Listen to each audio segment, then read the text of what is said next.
Deep underground, the Jelly Belly factory, Bibi is in her secret laboratory creating the weird and wild flavors of Bean Boozled. I've done it again! Is it pomegranate or old bandage? Dare to compare.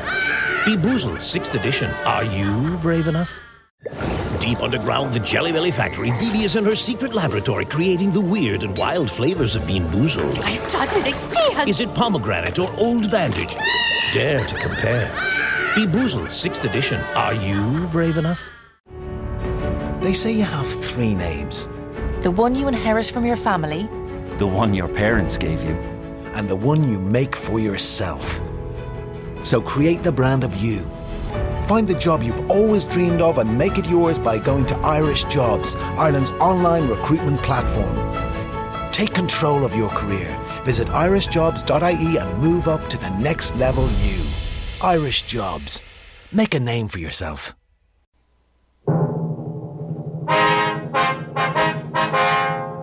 Sound off for Chesterfield.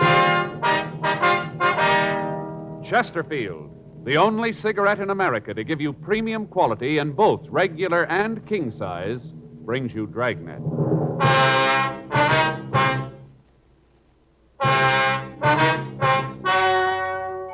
Ladies and gentlemen, the story you are about to hear is true. The names have been changed to protect the innocent.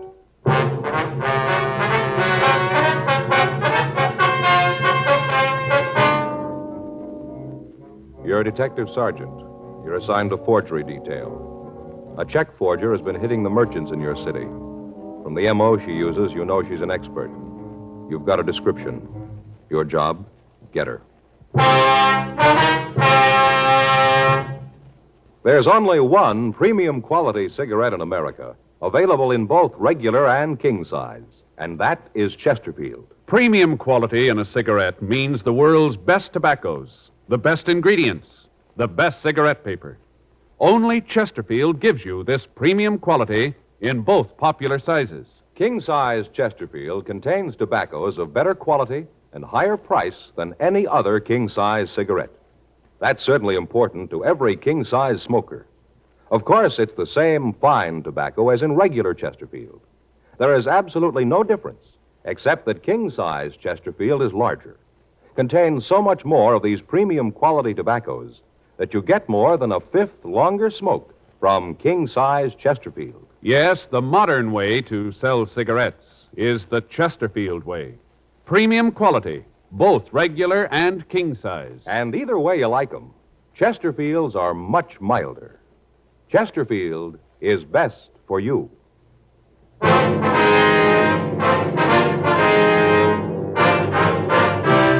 Dragnet, the documented drama of an actual crime. For the next 30 minutes, in cooperation with the Los Angeles Police Department, you will travel step by step on the side of the law through an actual case transcribed from official police files. From beginning to end, from crime to punishment, Dragnet is the story of your police force in action. It was Wednesday, February 6th. It was cool in Los Angeles. We were working the day watch out of forgery detail. My partner's Frank Smith. The boss is Captain Welsh. My name's Friday. I was on my way back from the forgery office, and it was 10:22 a.m. when I got to the mug room. I'm sure about it, officer. If I ever see that woman again, I'll know her. Don't you have any doubt about it? I'll know her. Yes, ma'am. Now, if you'll just look through this book, please. Have you seen anyone who might be the woman, Miss Parkinson? No, not yet, Sergeant, but if she's got her picture in here, I'll find it for you. Never forget that face. So sweet and kindly. Sort of reminded me of my mother, rest her soul. I think that's why I cashed the check for her. I never would have done it if there hadn't been something like that. Yes, ma'am. I wonder if you'd mind running over it again for us. Might have been something you forgot, maybe? No. I wouldn't forget anything about her, but I can tell you about it if you'd like. All right, fine, Miss Parkinson. If you just start at the beginning again. Fine. Would you mind calling me Ethel? I don't much care for formality. Feel better when people call me by my given name. Yes, ma'am. If you go right ahead, please. Well, this morning's when I found out about it. Like to keeled right over when the check came back from the bank. Opened up the other mail, mostly from people who want to sell me things for the store, and there it was.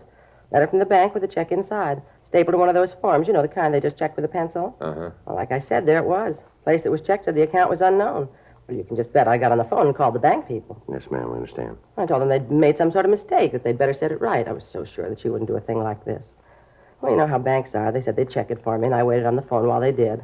And they said it wasn't any mistake. Well, you can just bet that I was hopping mad. Yeah, well, what kind of identification did the woman use to get you to cash the check? Well, she had several letters from her son. At least that's who she said they were from. I just bet she hasn't even got a son. And, sir, I'll bet she hasn't. Well, do you usually cash checks with that little identification? No, I don't, as a rule. Usually ask for a driver's license and a Social Security card. Figure that if a person's got one of those, that means that he's working. Figures that the check is good. Mm-hmm. Well, that's not always true, you know, ma'am. Don't I know it now? You just bet I do. Last time I'll cash a check for anyone that I haven't known for 10 years. Mm-hmm. Had you seen this woman around your store before this time? I've been trying to think about that. The shop isn't very big, but we do a pretty good business. Sometimes there are several people waiting. Get in a hurry, you know, and you aren't sure who you talk to. Yes, ma'am. Seems to me I've seen her in the store before, but when I stop and really think about it, I'm not too sure. You know how that is? Yes, ma'am, I do. But when you boil it right down, I don't think I have seen her before. She just had one of those faces that you figure sure you know.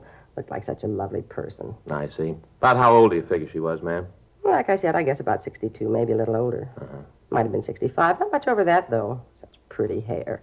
Pure white, had it fixed in a real soft wave over her forehead. Old-fashioned kind of. Wore it in a bun, you know. Ma'am?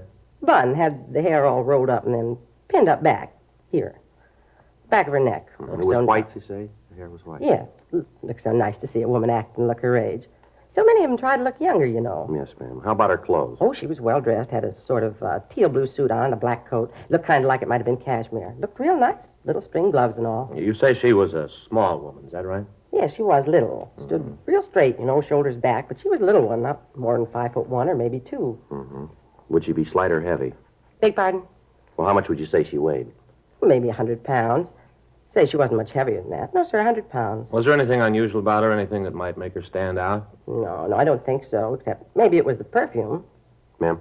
Perfume, you know, how you kind of expect a little old lady to wear something kind of mild like violet, maybe. Something light. Yes, ma'am. Well, she had a real heavy perfume on. Smelled kind of like a French scent. Real heavy, like I said. It was one thing I couldn't figure out. What's that, ma'am? Well, she did have nice clothes and all, but all in all, she didn't look like she had a lot of money. Just moderate, you know? Mm-hmm. Well, that perfume must have been expensive. Must have cost a lot.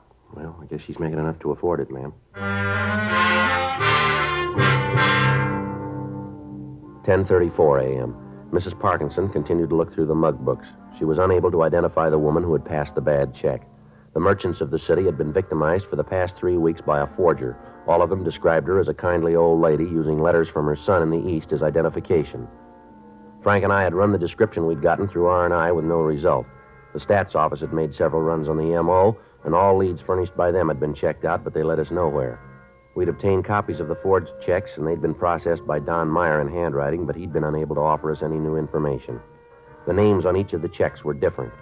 We checked each of them out, but the leads went nowhere. All of the stores in the central area had been alerted. Descriptions had been distributed to the neighborhood merchants, but the check passing continued. We checked with our informants, but they failed to come up with any information. 2 weeks passed. The woman hit 12 more times. Her take was estimated to be over $2,500. The checks she passed were always for the same amount, $50. When it seemed necessary, she would purchase merchandise in order to cash the check. The articles she chose were in a price range so that the store owner would often cash the check rather than lose the sale. Thursday, February 21st, 8:34 a.m. Frank and I got back to the office. I'll get it. Forgery, Friday. Yeah. All right, where? How soon? All right. No, we'll see you there. What is it? Harry Allenson. Informant? Yeah, says he wants to see us right away. Yeah. Says he knows the woman we're looking for.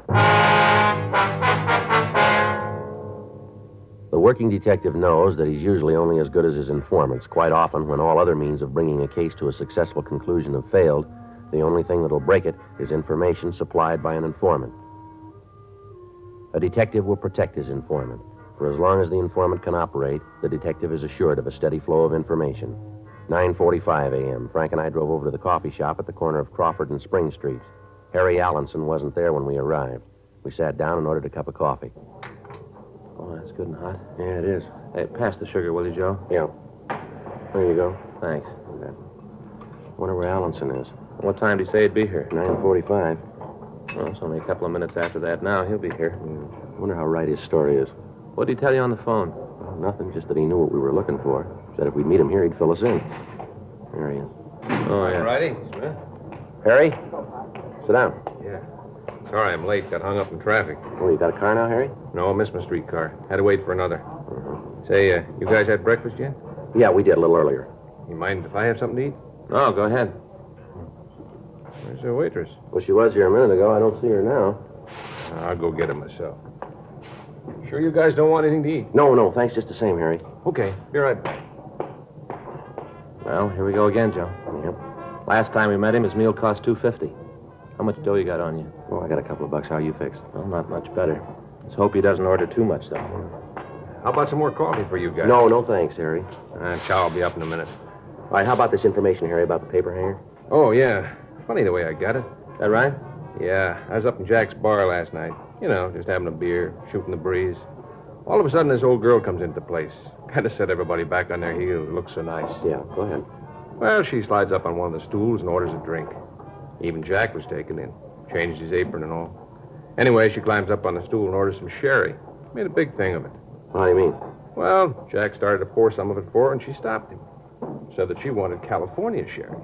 Said she didn't want any of that imported stuff. Said her family was one of the first ones in the state and that she believed in using homegrown products. She was kind of cute about it. Real little woman perched up on that stool. Looked a little like a cartoon. You know, the ones with the little old lady guzzling martini. Yeah, Oh, say, hold on a minute, will you? My food's ready. Be right back. Okay, Harry. How do you like that guy? Takes him 5 hours to get a point Well, over. there's nothing you can do about it, Frank. He's got to tell it his way. Well, I suppose so. Nothing like a big breakfast. I always say if you stoke up in the morning, you got it made for the day. Yeah, that's right, Harry. Farm breakfast, they call this.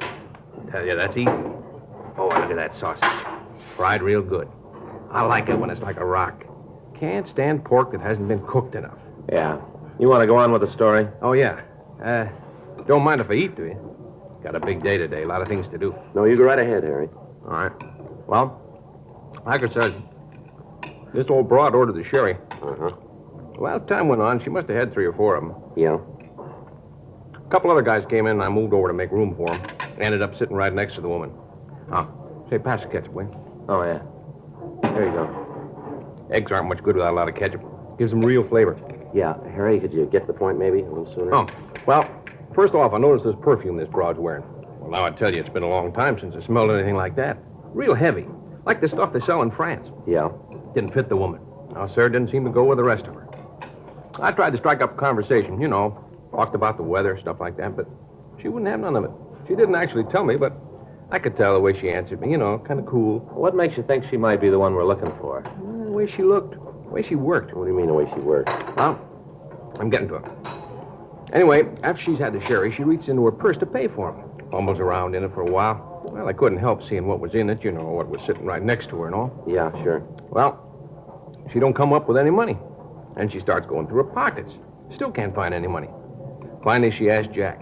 Who's that, the bartender? Yeah, Jack. He owns the place. She asked him if he'll cash a check. Yeah. Well, now I ask you.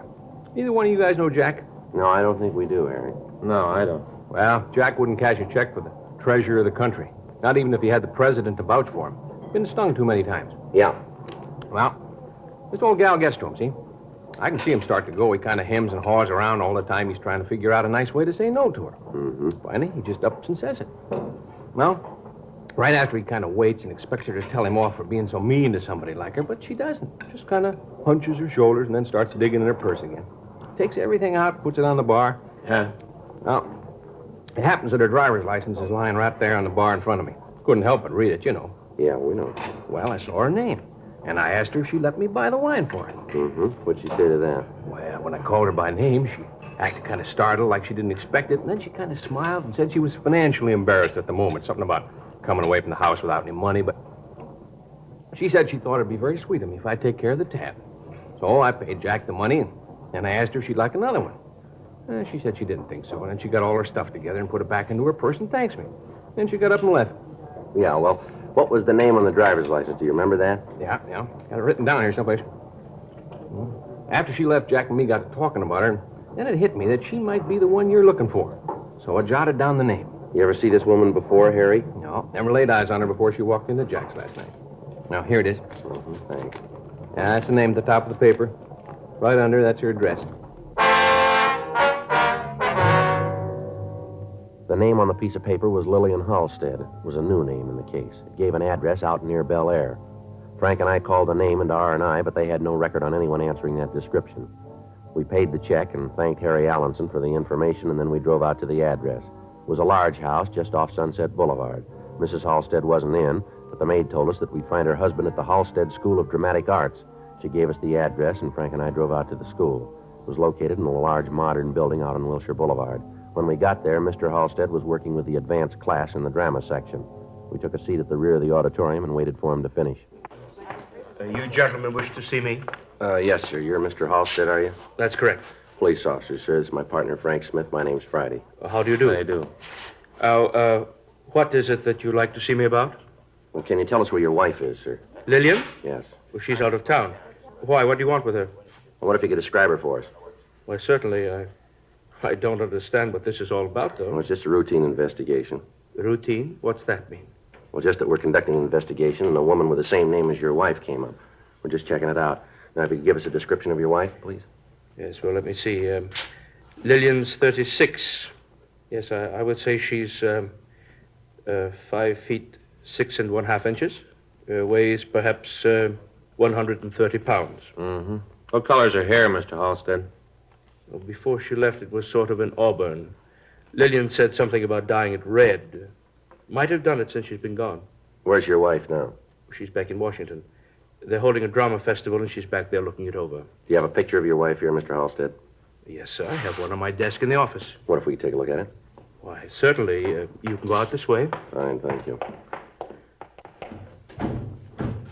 Here, down this way, please. Thank you. You tell me what this investigation is that you're working on. Well, no, sir, not right now. We can't. Oh, you can. Cloak and dagger stuff, eh? No, sir, it's not exactly that. Oh, here, I'll get the door for you. Thank you. Yes, right this way. Excuse me a moment. Oh, yeah. Here. Here's the picture. Lovely woman. Been a great help here at the school. Yes, sir. How long ago was this picture taken? Several months ago, I believe. Mr. Halstead, how long has your wife been out of town? Perhaps a week, 10 days, perhaps. Something like that. Mm-hmm. Does your wife drive a car, Mr. Halstead? Yes, sir, she does. Oh, I understand. The license. Sir? Lillian's driver's license. That's what you're here about, isn't it? Well, I don't understand, sir. Oh, you don't have to be cagey with me. Lillian lost her driver's license some time ago, asked me to get her a new one. I didn't quite get a chance to do it. You found it. That's it, isn't it? No, sir, that's not. We think your wife's license has been used as identification by some check forger. Do you happen to know where your wife might have lost the license? Why, no, we don't know exactly. It must have been about 3 months ago. She says that she dropped it here at the school, but I've looked all over for it, haven't been able to find it. I think she just left it someplace. She's terribly careless about things like that. Yes, sir. Is this about the old woman that's been forging the checks? Why do you ask that, sir? Well, that's another thing that I've been meaning to call you about. I was reading the paper one night, and all of a sudden it hit me. Sir? Well, I could be wrong, but I think I know the girl who's doing this.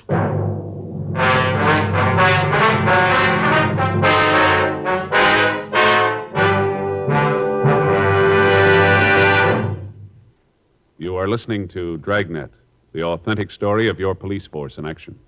The modern way to sell cigarettes is the Chesterfield way. Premium quality in both regular and king size. And we're the only one that does it. We tell you what Chesterfields are made of to give you that premium quality in both popular sizes. Our scientists select the best materials. They select for Chesterfield the world's best tobaccos, blend them just right. And they keep Chesterfields tasty and fresh with the best of moistening agents. Now, here's something else that's completely modern about Chesterfield. People smoke Chesterfield, and we tell you what happens, scientifically but simply. A medical specialist is making regular bi-monthly examinations of a group of people from various walks of life. 45% of this group have smoked Chesterfield for an average of over 10 years. After 8 months, the medical specialist reports that he observed no adverse effects on the nose, throat, and sinuses of the group from smoking Chesterfield. I'd say that means real mildness. And finally, we ask you to try Chesterfield and prove what we say. Chesterfield is best for you. They're much milder to give you all the pleasure that the modern cigarette can give.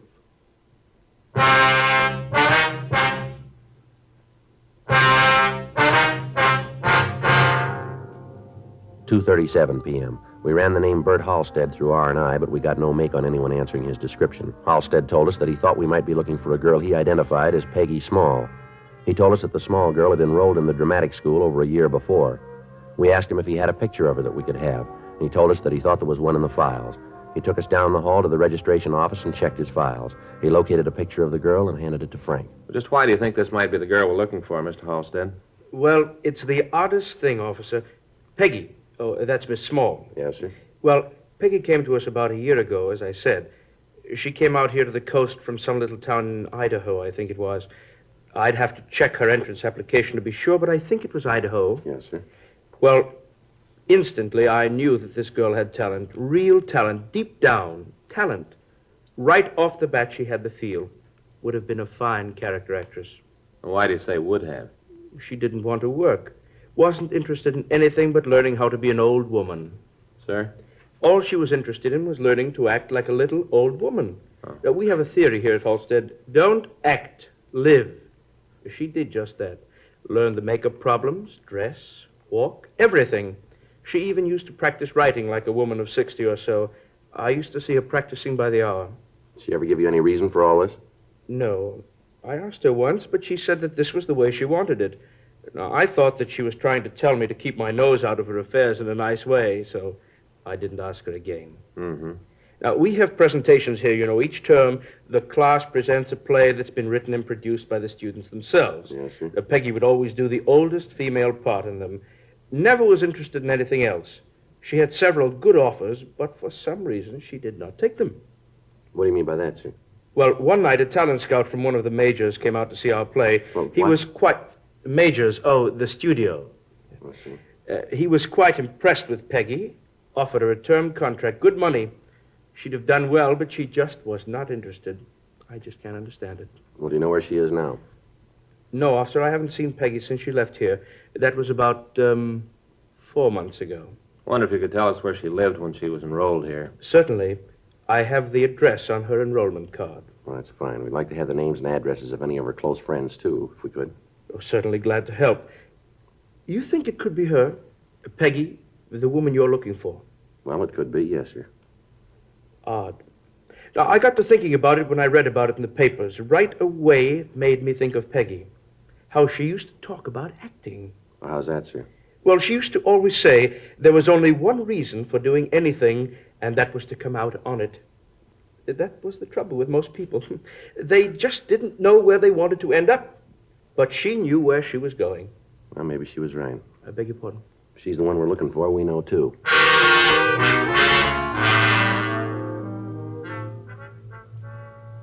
3:12 p.m. We got Peggy Small's address from Mr. Halstead, and then we went back to the office. We ran the name through R&I, but there was no record on the girl.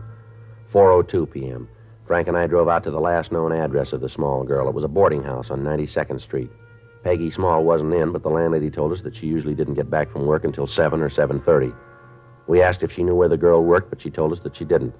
We arranged for a stakeout on the house, and at 4:37 p.m., we checked back into the office. You want to check the book? Right. Anything? Don't think so. There's a call from Faye. Wants to know if I'll be home for dinner. I better give her a call, Joe. Mm-hmm.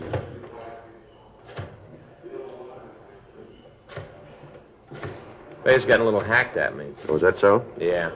Last 3 nights she's waited dinner for me and I didn't make it. Mm-hmm. Hello, honey. Yeah. Well, I don't know yet. Yeah? Well, I think so. I know. Well, maybe another hour or so I'll know. Yeah. Okay, honey. Bye. Well, if I don't make it tonight, she's going to scalp me. I get it. Forgery Friday. Yes, ma'am. What's that address again? All right. Yes, ma'am. We'll be right there. Well, your dinner's going to have to wait again. Why? Dry goods store out on Main. Forger's there now. In the process of the investigation, the police department had alerted the merchants throughout the city to the method of operation of the woman forger. Thousands of printed circulars had been distributed bearing her description. An artist's conception of the woman had been published in the daily papers, and the drawing had also been broadcast over the local television stations. The clerk in the store we'd gotten the call from had noticed a similarity between a woman waiting to cash a check and the description. From the information we'd gotten on the hotshot, the woman was waiting for an authorization for the check. When Frank and I got to the store, we met a small elderly woman. She produced identification in the form of a driver's license bearing the name Lillian Halstead. Frank and I asked her to go with us to the city hall for questioning. A policewoman was called, and the interrogation started. One look at her, and you could see that she was covered with a heavy makeup. I want you gentlemen to know that I resent the implication you're making. The idea of trying to make me out a vicious criminal. Ma'am, we're not trying to embarrass you. We just want to get to the truth here. I'm giving you that. I'm telling you what you want to know. All right, now let's get it over with. What's your name? Lillian Halstead. Is this your driver's license? Yes, it is. Then the thumbprint on it should be yours, too. Is that right? I'd imagine so, yes. Well, then suppose we go down the hall and take your fingerprints and compare it, huh? Now, you look here, young man. I know my rights. You're not dealing with some little schoolgirl this time. I've lived a long time, and I know just exactly what you can do and what you can't do. I know, for instance, that you can't take my fingerprints unless you want to arrest me for something. If you want to make a fool out of yourself to that extent, then you go right ahead and do it. And mark this well, young man. I'll sue you for every nickel you own. I'll let the papers know about this. They'd love to know how you treat old women. They'd just love to know. You ever been mistreated in any way, ma'am? No, and I don't intend to be. There's a man on the way down here, ma'am, the name of Halstead. Wife's name is Lillian Halstead. That driver's license we found in your purse, the one you claim is yours, that's registered to his wife. He's coming down here to tell us that you aren't his wife, that you stole that license, that you were a student in his dramatic school. Now, why don't you save us all a lot of trouble here? Why don't you admit that you're the woman we're looking for, that you're Peggy Small? You're no old woman. Come on, how about it, Miss Small? All right, I lose. Guess I should have known. Mind if I take this wig off? It's kind of warm in here. We've been kind of waiting for it. Go right ahead. It was a good racket while it lasted. Crummy driver's license. I was doing all right as long as I used the letters. They should have been good enough for me. I should have known. What'd you do with the money? I've got it all, every last nickel of it. I almost had enough, too. Enough for what? Leave this lousy town, get out of here, go back east, New York. A couple more pieces of paper and I'd had it made. Could have left. Almost showed him good. Ma'am? Phony town. Months I pounded on doors, talking to agents, casting directors, talking to anybody who'd listen to me, trying to get a job, trying to get a break in pictures. None of them would talk to me, wouldn't even see me. This phony town. Yes, ma'am. They wanted character women. Didn't want any young women, character women. That's what they wanted. Well, I got to be the best of them. They didn't want me the way I am. I didn't want to work any other way, none. Had you fooled, didn't I? Had the whole town fooled. All of them. The phony place. I was going back east, back to New York. They know talent back there. They recognize it. They know whether you're real there or whether you're just a phony. They know it there. Yes, ma'am. We know it here, too.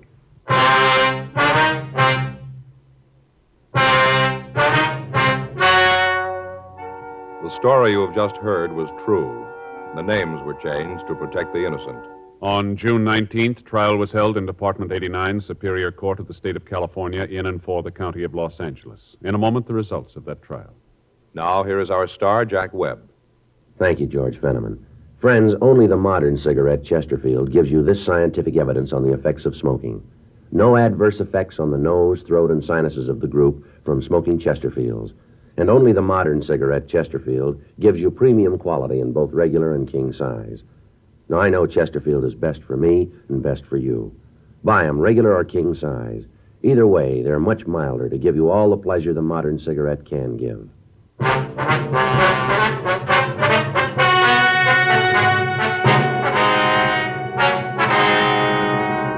Peggy Janice Small was tried and convicted of forgery, 10 counts. She was sentenced to the California Institution for Women at Corona, California, for the term prescribed by law.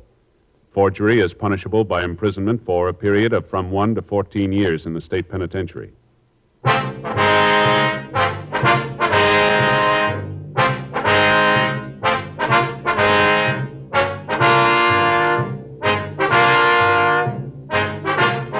You have just heard Dragnet, a series of authentic cases from official files. Technical advice comes from the Office of Chief of Police W.H. Parker, Los Angeles Police Department. Technical advisors, Captain Jack Donahoe, Sergeant Marty Wynn, Sergeant Vance Brasher. Heard tonight were Ben Alexander, June Whitley, Jack Crucian, Gene Tatum. Script by John Robinson. Music by Walter Schumann. Hal Gibney speaking. Sound off for Chesterfield. Either way you like them, regular or king size, you'll find premium quality Chesterfields much milder. Chesterfield has brought you Dragnet, transcribed from Los Angeles.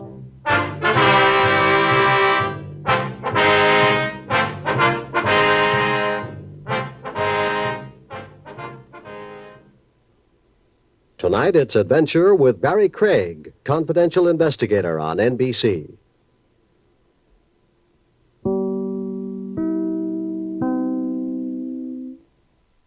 Hello, it is Ryan, and I was on a flight the other day playing one of my favorite social spin slot games on ChumbaCasino.com. I looked over at the person sitting next to me, and you know what they were doing?